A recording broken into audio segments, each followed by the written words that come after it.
नमस्कार, स्वागत है साहित्यिक झरोखा चैनल पर। हम कर रहे हैं रामचरितमानस का सुंदरकांड। तो आइए आज की व्याख्या देखते हैं। अब तक हमने जो किया उसमें रावण सीता को धमकाता है कि अगर तुमने मेरी बात नहीं मानी तो जो मेरी राक्षसियाँ, मेरी दासियाँ हैं वो तुम्हें खूब पीड़ा पहुँचाएगी। राक्षसियों को त्रिजटा समझाती है और कहती है कि सीता की सेवा करने में ही हमारा उद्धार संभव है।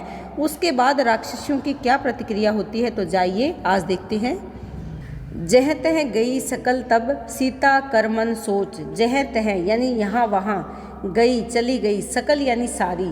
जो राक्षसियाँ थी सब मिलकर यहाँ वहाँ चली गई। क्यों चली गई? क्योंकि त्रिजटा के समझाने का प्रभाव उन पर पड़ा और वो वहाँ से चली गई।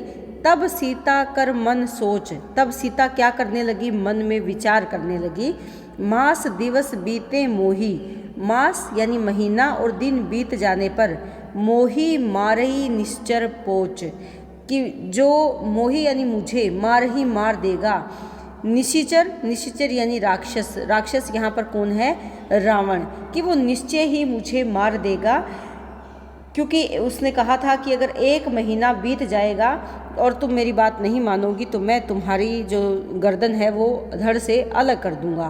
पोच यानी जो नीच राक्षस है वो मुझे मार डालेगा। नीच राक्षस कौन है? रावण है। तो यहाँ पर सीता मन में विचार करती है कि राक्षसियाँ तो चली गई, लेकिन 1 महीने बाद फिर से वो रावण आएगा और वो मेरी जो गर्दन है वो धड़ से अलग कर देगा या वो मुझे मार डालेगा। त्रिजटा सन बोली कर जोड़ी। त्रिजटा के सन यानी सामने, बोली कर जोड़कर। कौन बोली? यहाँ पर माता सीता कहती हैं त्रिजटा से हाथ जोड़कर, मातु विपत्ति संगनी तय मेरी, कि हे माँ तुम विपत्ति के समय मेरी संगनी हो, मेरा साथ देने वाली हो। तजों देह करु बेगी उपाय। और तजों, देह यानी देह को, शरीर को, तजों त्याग दूंगी, करूँ यानी करो, बेगी जल्दी से कोई उपाय। क्यों? क्योंकि वो जो सीता है वो अपने दुख या अपने विरह का वर्णन त्रिजटा के सामने करते हुए कहती हैं कि हे माता त्रिजटा, तुम मेरे दुख की साथी हो, संगनी हो, मेरे दुख में तुम मेरा साथ दे रही हो। तो अब कोई बहुत जल्दी से कोई ऐसा उपाय करो कि मैं श्री राम को मिल पाऊँ या श्री राम के पास जा पाऊँ। अगर ऐसा नहीं होगा तो मैं अपने देह को, अपने शरीर को त्याग दूंगी।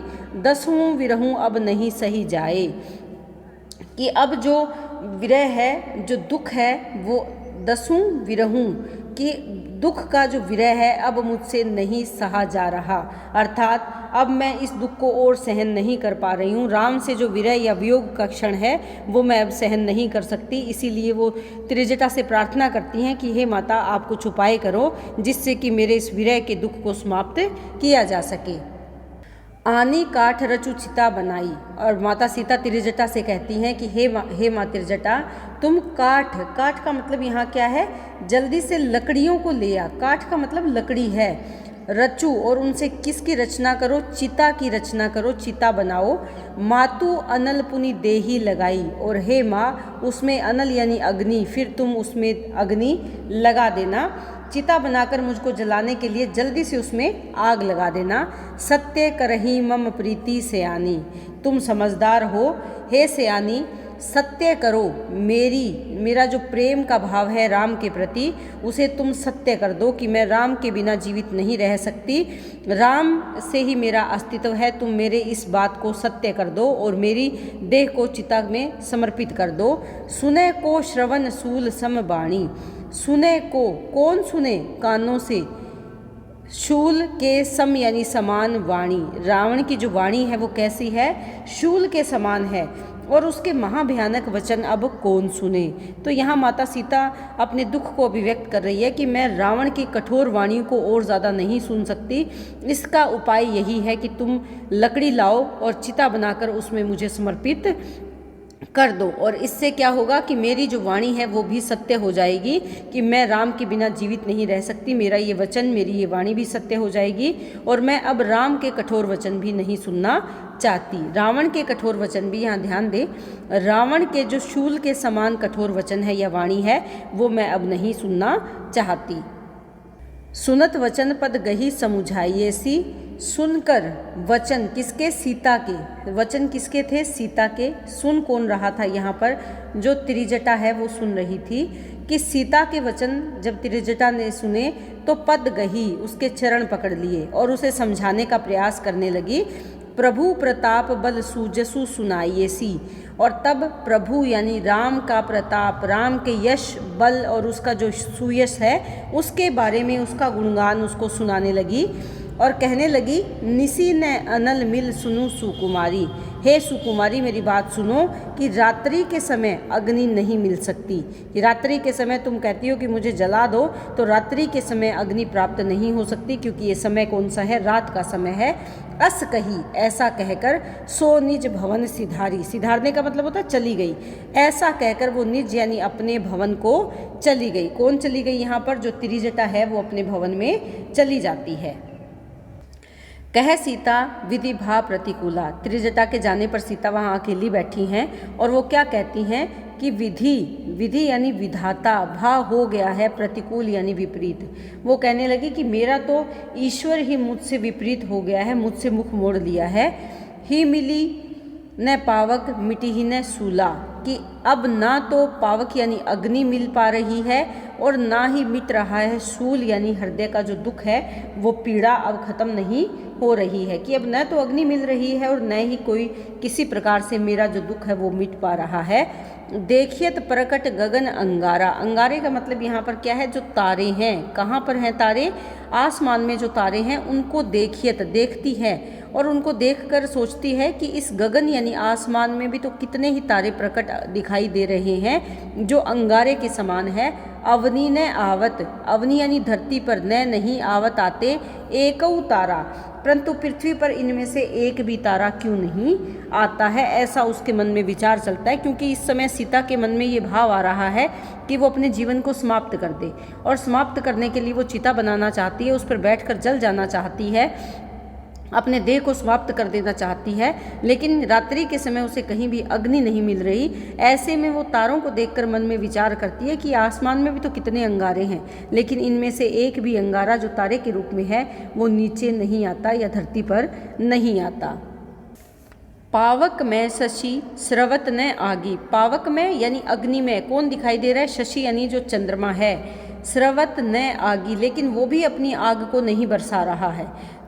तारों के बाद चंद्रमा को देखती है माता सीता और वो देखकर कहती है कि ये चंद्रमा भी तो अग्नि के समान दिखाई दे रहा है, लेकिन फिर भी ये अग्नि नहीं बरसा रहा। क्यों नहीं बरसा रहा, मानू मोही जानी हतभागी, उसने मुझे मान लिया है। मोही यानी मुझे क्या मान लिया है, हतभागी, हतभागी से तात्पर्य क्या है, मंद भागनी या भाग्य रहित मान लिया है, यानी अभागा मुझे मान लिया है, इसीलिए वो भी मेरी सहायता नहीं कर रहा।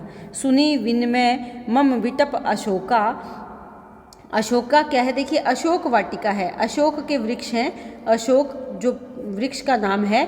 तो वो कहती है कि सुनिए, विनय मम मेरा, किससे विनती करती है वो, अशोक वृक्ष से विनती करती है। अशोक यानी शोक से रहित, सत्य नाम करू हरु मम शोका, कि तुम अपने नाम को सत्य करो और हरण कर लो, मम यानी मेरे, शोक यानी दुख को, कि मेरे शोक या मेरे दुख को हरण कर लो और अपने नाम यानी अशोक, शोक से रहित इस नाम को तुम सार्थक करो। और वो सार्थक कैसे हो सकता है, जब तुम मेरे शोक का हरण कर लोगे तो तुम्हारा नाम भी सार्थक हो जाएगा। तो ऐसा निवेदन वो किससे करती है, जो पेड़ है, अशोक का पेड़, अशोक वाटिका में उस पेड़ के नीचे सीता बैठी हैं और वो पेड़ से प्रार्थना करती हैं, क्योंकि चंद्रमा के प्रति भी उसका जो मोह भंग हो गया है, उसे लगता है कि चंद्रमा भी उसे कम भाग्य या मंद भाग्यवती जानकर उसके लिए कोई भी अंगारे या अग्नि नहीं बरसा रहा है। तब वो अशोक वृक्ष से प्रार्थना करती है।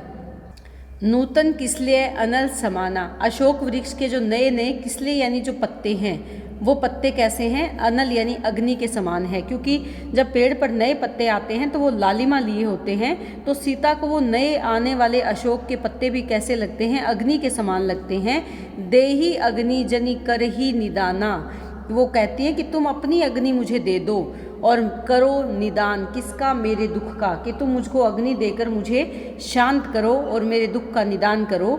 देखी परम विरहाकुल सीता, किसने देखा यहाँ पर? हनुमान जी ने। किसको देखा? सीता को। वो विरह से व्याकुल है, परम यानी बहुत ज़्यादा विरह से व्याकुल सीता को हनुमान जी देखते हैं। सो क्षण, वो क्षण, क्षण यानी समय, कपही, कपही यानी वानर, कल्प सम बीता, वो समय एक काल के समान हनुमान जी का बीतता है। यानी सीता को व्याकुल देखने का जो क्षण है वो बहुत ही लंबा बड़ा हनुमान जी को प्रतीत होता है। कपि हरि हृदय विचारे दीनी मुद्रिका डारी तब। देखिए, कपि यानी हनुमान जी ने करी किया, अपने मन में अपने हृदय में विचार। दीनी मुद्रिका, जो अंगूठी रामचंद्र जी ने सीता को दिखाने के लिए दी थी, वो अंगूठी डार दी। जनु अशोक अंगार दीने हर्षी उठी कर गेहूँ, गेहूँ यानी पकड़ लिया, ग्रहण कर लिया। क्या सोचकर? जानू, जाना, सीता जी ने क्या जाना कि अशोक वृक्ष ने अंगारा दीनी, अंगारा दे दिया है, अग्नि दे दी है। हर्षी यानी प्रसन्न होकर उठी और उठकर उसे ग्रहण कर लिया, यानी उस अंगूठी को उठा लिया। तब देखी मुद्रिका मनोहर, जैसे ही उन्होंने हाथ में उठाया, हाथ में उठाकर उस मुद्रिका को जो बहुत सुंदर थी, उसको किसने देखा? माता सीता ने देखा। राम नाम अंकित अति सुंदर, उस पर राम नाम लिखा हुआ था, वो बहुत ही सुंदर था। चकित चितवय मुद्री पहचानी, चकित होकर और उसे देखती रही और उस मुद्री को, उस अंगूठी को उसने पहचान लिया।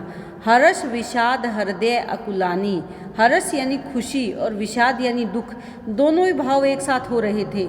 राम की अंगूठी को देखकर वो प्रसन्न भी हो रही थी और उसके मन में दुख यानी विषाद का भाव भी भरा हुआ था, और इससे वो अकुलानी का मतलब क्या है? और भी ज़्यादा व्याकुल हो उठी, क्योंकि राम नाम की अंगूठी देखकर सीता नहीं समझ पाई कि उससे वो प्रसन्नता का अनुभव करे या दुख को अभिव्यक्त करे, और दोनों ही भाव उसके मन में भर आए और इससे वो व्याकुल हो उठी।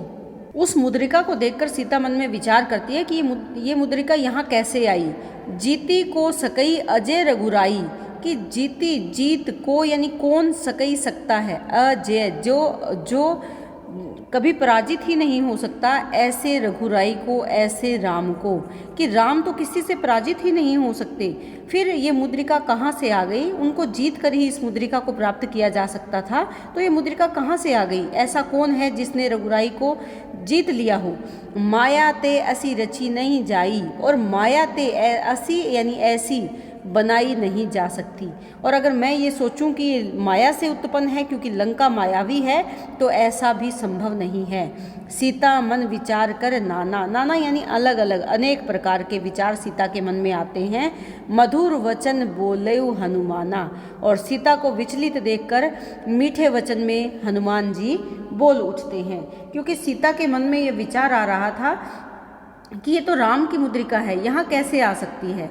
ये दो ही तरीके से आ सकती है, या तो राम स्वयं हो या राम को किसी ने पराजित कर दिया हो, क्योंकि माया से भी इसको उत्पन्न नहीं किया जा सकता और राम को पराजित करना भी संभव नहीं है। सीता मन में अलग अलग विचार करके इस बात को सोचने लगती हैं, तभी मीठे वचन में हनुमान बोल पड़ते हैं। रामचंद्र गुण बढ़ने लागा, हनुमान जी रामचंद्र के गुणों का वर्णन करने लगे। सुनते ही सीता कर दुख भागा, और उनको सुनते ही सीता का सारा दुख भाग गया, अर्थात दुख समाप्त हो गया। लागी सुने श्रवण मन लाई, और सीता हनुमान जी के वचनों को कान और मन लगाकर सुनने लगी। आदि हूँते सब कथा सुनाई, और हनुमान जी ने प्रारंभ से लेकर सारी कथा, संपूर्ण कथा माता सीता को सुनाई। कथा को सुनकर माता सीता कहती हैं, श्रवणामृत, कि कानों में अमृत घोलने वाली ऐसी कथा किसने सुनाई है? कहीं सो प्रकट होती किन भाई, और कहीं सो प्रकट, कि जिसने मुझे ये कथा सुनाई है वो मेरे सामने आकर प्रकट, किन यानी क्यों नहीं हो रहे हो, हे भाई जिसने मुझे ये कथा सुनाई है वो मेरे सामने आकर प्रकट क्यों नहीं हो रहे हो। तब हनुमंत निकट चली गऊ, तब हनुमान सीता जी के निकट चले गए। फिरी बैठी मन विस्मय भऊ, फिरी बैठी, फिरी यानी घूम कर बैठ गई, मन में विस्मय आश्चर्य उत्पन्न हो गया, क्योंकि माता सीता ने जब हनुमान जी को देखा तो उनके वानर रूप को देखा। उनके वानर रूप को देखकर सीता माता को लगा कि शायद मुझसे कोई कपट कर रहा है, मुझे कोई धोखा दे रहा है, ये कोई मायावी है, और इसीलिए वो उनसे पीठ फेर कर मुँह मोड़ कर बैठ गई।